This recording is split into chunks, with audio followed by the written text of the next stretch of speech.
song Hometown Superstar grew out of an incident that I had at my place back in the middle 90s. And this song was written for our local fire department, and I guess it can apply to any fire department. I think that those guys are true heroes, and it was the reason that I put the song together for them. He's awakened in the dead of night by a sound he don't want to hear. Emergency in the town, the fireman's worst fear. A child is hurt, a house on fire, or someone's crashed a car. He's headed out with all his might. He's your hometown superstar.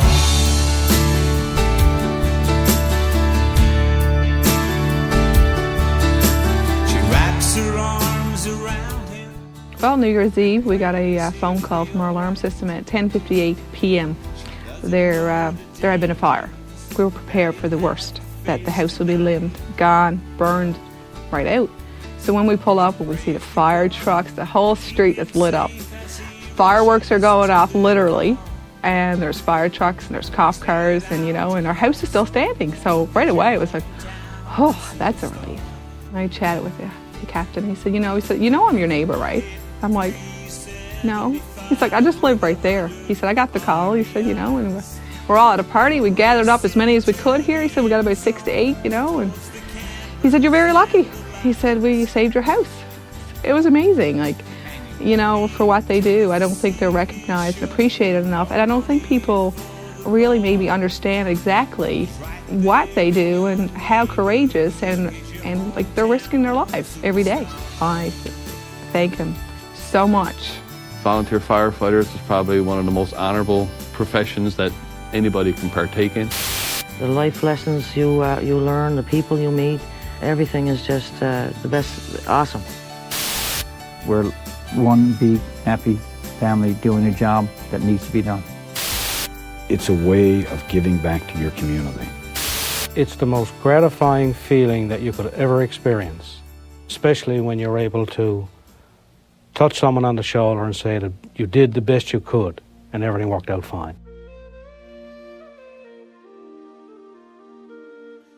The fire service in Newfoundland and Labrador today is evolving.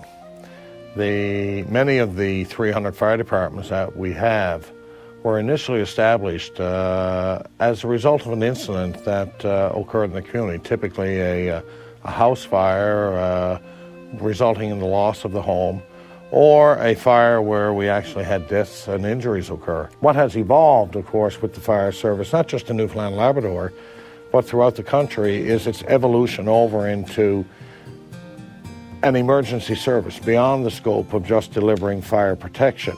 Today, the fire service are involved in vehicle accidents and vehicle extrication, water rescue, high-angle rescue, hazardous materials incidents, the transportation of dangerous goods throughout Newfoundland and Labrador. One could suggest that just calling it your fire department is probably not the correct name anymore. It's really the emergency services of a particular community. So once the firefighter assumes this responsibility and role, then how does he prepare himself to render those services to a reasonable standard or an acceptable standard? And this is where the role of training comes into play in our province. And training is critical. When you hear the word volunteer, sometimes you think that, it's not professional, or that, it's a different level than you have to be for professionalism. And boy, I was taken back by that a lot, because the Fire Commissioner's office put off a 2-day basic fire training course, which you had to start with. And everything from extrication, taking cars apart, to interior fire attacks, searching a building for casualty. It was incredible, and basic stuff that I didn't know, like fire extinguisher use and using the hoses. So it was pretty awe-inspiring and overwhelming, really. The training programs that you will take part in are recognized internationally as certified programs. It's a great opportunity for you to learn not only firefighting skills, but many other skills that come behind it, such as computer skills, hydraulics, driver training, first aid, medical. Almost 10 years ago, we felt there was a concern for cold water training because we do have a lot of ocean around us and a lot of ponds, and with skidoors and things like that, there was an area that our brigade felt was lacking in responding to. With cold water rescue, you're expected to do a lot of swimming, and then it's going to be in very bad conditions. So we tried to train to handle everything professionally and safely. And so my training in cold water rescue broke down into an awareness level, which was a basic level, an operational level, which meant that you were capable of getting the apparatus ready, helping suit up the swimmer, and helping assist the swimmer with a tether line. But the final level was rescue technician, where you actually went into the hot zone or the area where the casualty was in distress. Even though I have no trade, and I have no trade in anything, but being a volunteer firefighter prepares you in some regards for everything, right from mechanics to electrical to like I say, plumbing and water flow and the dynamics of fire, air movement and ventilation and all those kind of things. And I find that you'll end up, even cooking, you know, understanding heat transfer and those kind of things makes you a good cook. And I guess that's why most firefighters are good cooks in the fire hall. They do understand the stuff. So.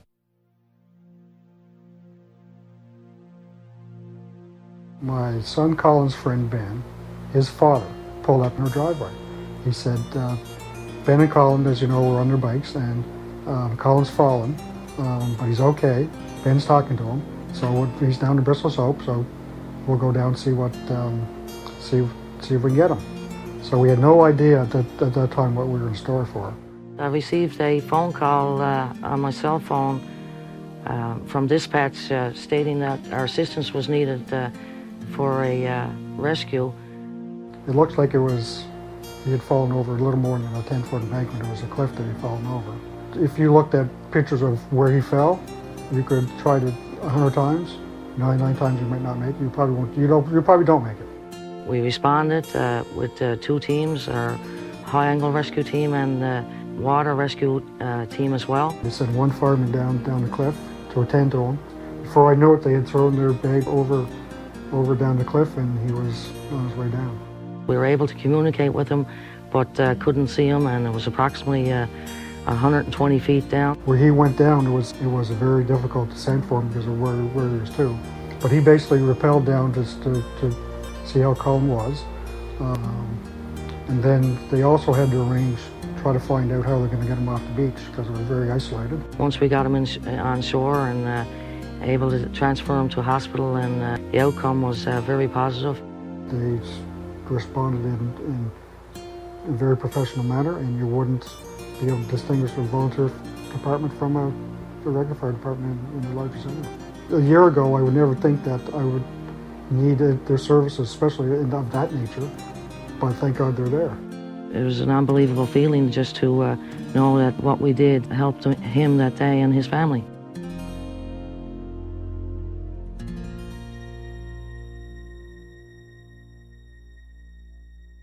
I was at a local shop here yesterday.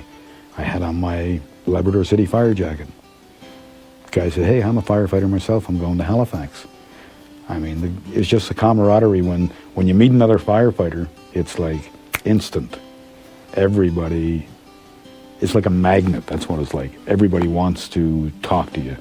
You know, one firefighter, hey, I'm from here, yeah, you talk about different things. But it all has to do with the fire department and your community and how proud you are to help serve your community, to serve your people.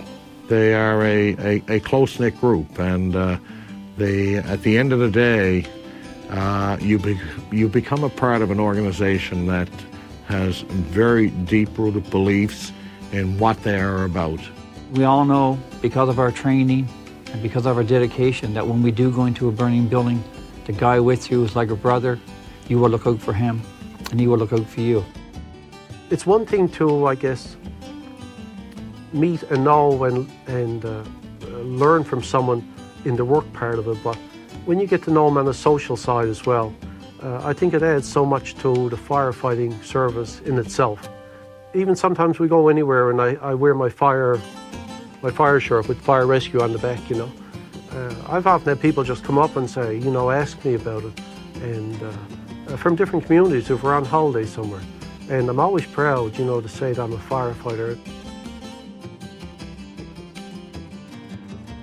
I became the Learn Not to Burn coordinator for the Newfoundland and Labrador Association of Fire Services. And with that job, I get the pleasure of visiting schools from Nain in the north to in around St. John's area.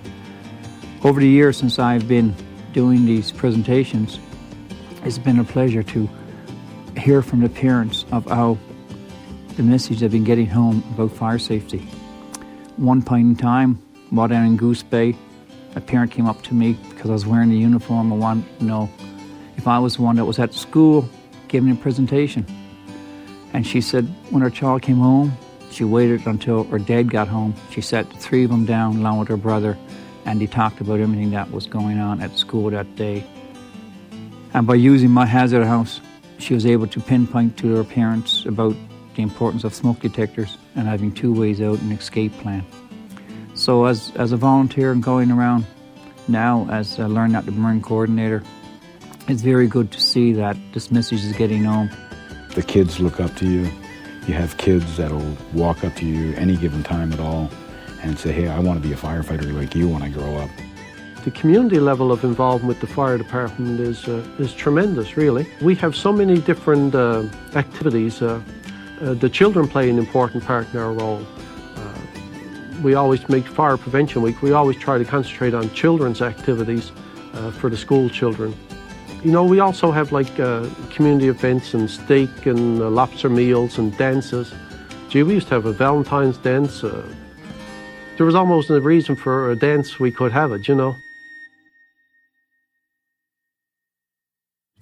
Firefighter is they're modest people, and we're just there to do the job, to do it because we know it needs to be done. And the pay is the satisfaction in knowing just that you help somebody.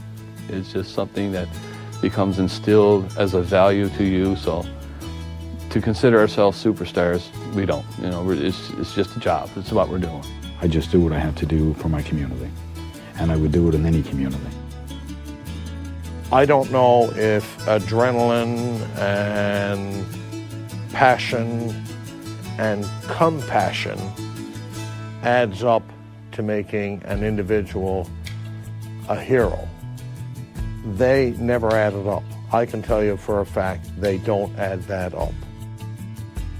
We look around, we see the grocery man, we see the teacher, we see the mechanic, we see the housewife, we see the mom, we see the brother, the dad. They're just ordinary, normal people. These ordinary, normal people are volunteer firefighters. Those guys are the backbone of safety and security in any community. But I tell you, I do wish that those volunteer firefighters do get recognised, and, you know, that people realise how valuable and important they are in our community. We look at sports celebrities, music celebrities as heroes, but I think these guys are some of the true heroes of communities across the country.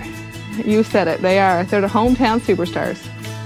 You want to do something good, this is something good. Your community will appreciate it, your citizens appreciate it. Go knock on the door, go in and have a look. You will not have made a mistake.